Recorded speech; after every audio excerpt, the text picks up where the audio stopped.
Bonjour à tout le monde. Ici Jean-Claude Audette de Québec. Je voudrais faire une autre petite capsule sur ma série La relativité restreinte versus la physique quantique.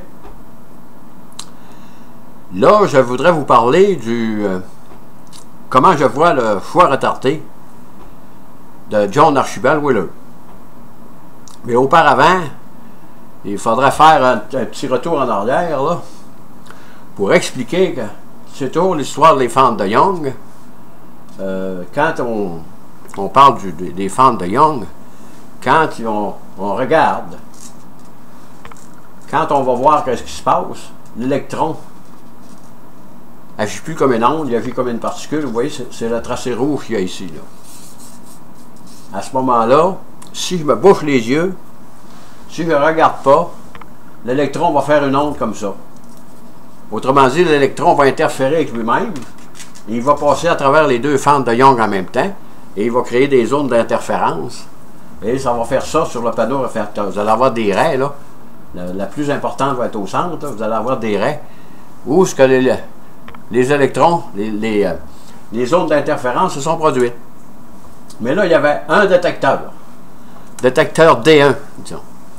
Quand on regardait, on voyait que quand pour voir par quelle fente l'électron allait passer, à ce moment-là, quand on le regardait, on voyait qu'il faisait comme un flash. À ce moment-là, on savait quelle sorte de fente, par quelle fente il était passé, mais il ne passait pas par les deux en même temps si je le regarde. À ce moment-là, il créait cette zone d'interférence-là qu'on voit ici, comme ça. Ça faisait deux traînées sur le panneau récepteur, et pas comme une onde, parce que l'onde électromagnétique avait disparu. Et Wheeler, en 1970, est arrivé avec un... D'ailleurs, j'en ai déjà parlé de John Archibald Wheeler, là, avec son choix retardé. Qu'est-ce qu'il a? C'est une légère modification de l'expérience de 1926 des fentes de Young, là, avec un seul détecteur qui était ici là, à l'entrée pour voir par quel trou l'électron allait passer.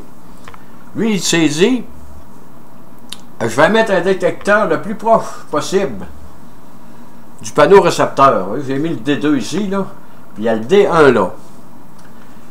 Si je fais cette expérience, si le D1, le détecteur de ça, aujourd'hui, c'est fait avec des ordinateurs, parce que on ne pourrait pas, nous autres, manuellement, là, décider comment est-ce que on ne serait pas capable, autrement dit, de procéder assez vite pour être capable d'allumer le détecteur de l'électron atteint. Fait que ça, c'est fait par ordinateur. Ça prend des mécanismes assez compliqués, là, complexes. Là. Ça, ils font ça dans des grands laboratoires. Là. Et si le détecteur D1, mettons que l'ordinateur le met à position off, qu'est-ce qui arrive? C'est que l'électron, quand il sort du canon électron, il détecte les fentes de Young, il va interférer avec lui-même. Autrement dit, c'est un peu la superposition d'états, comme il y a autour du noyau, spin-off, spin-down.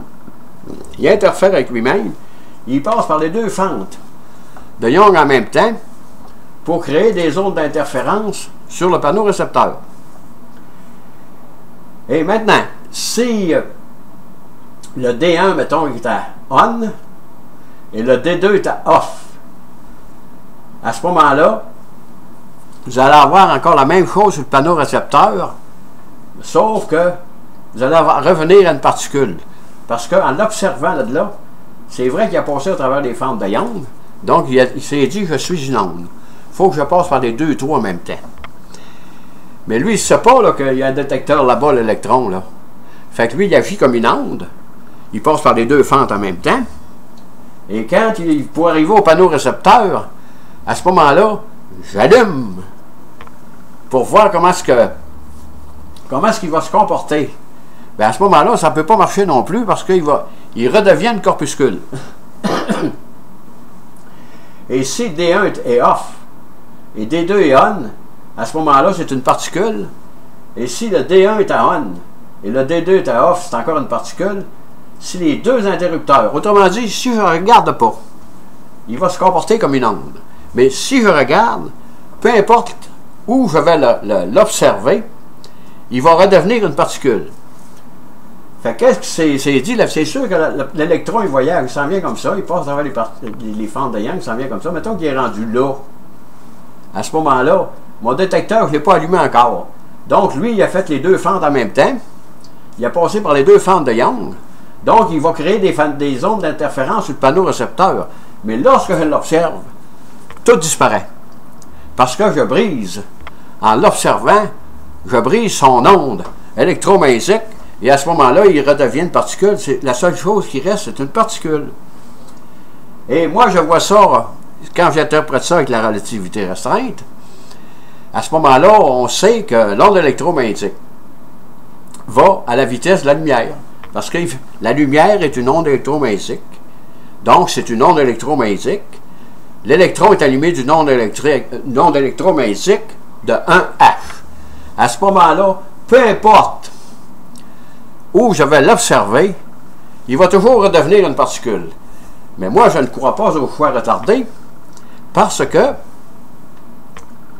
l'électron, il est presque rendu au panneau. Mais son onde électromagnétique, tant que je ne l'ai pas absorbé, là, tant que je ne l'ai pas regardé, à ce moment-là, l'onde électromagnétique qui voyage à la vitesse de la lumière fait que dans cette expérience, comme les autres que j'ai rapportées d'ailleurs, les longueurs sont raccourcies à zéro, deviennent égales à zéro. À ce moment-là, le choix retardé ne peut pas exister. C'est toujours l'onde électromagnétique de la particule qui va interagir.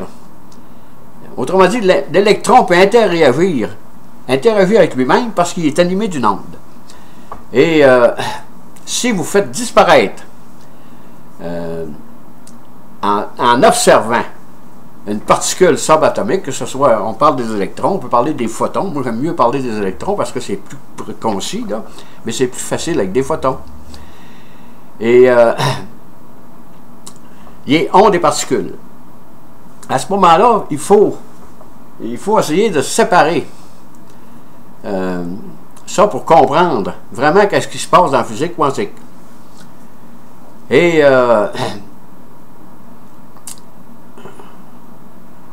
c'est sûr que ce que je discute là, c'est une chose que moi je me base sur la relativité restreinte et je me rabase sur les raccourcissements des longueurs de la relativité restreinte pour être capable d'expliquer de façon rationnelle les phénomènes, disons, bizarres ou mystérieux de la physique quantique.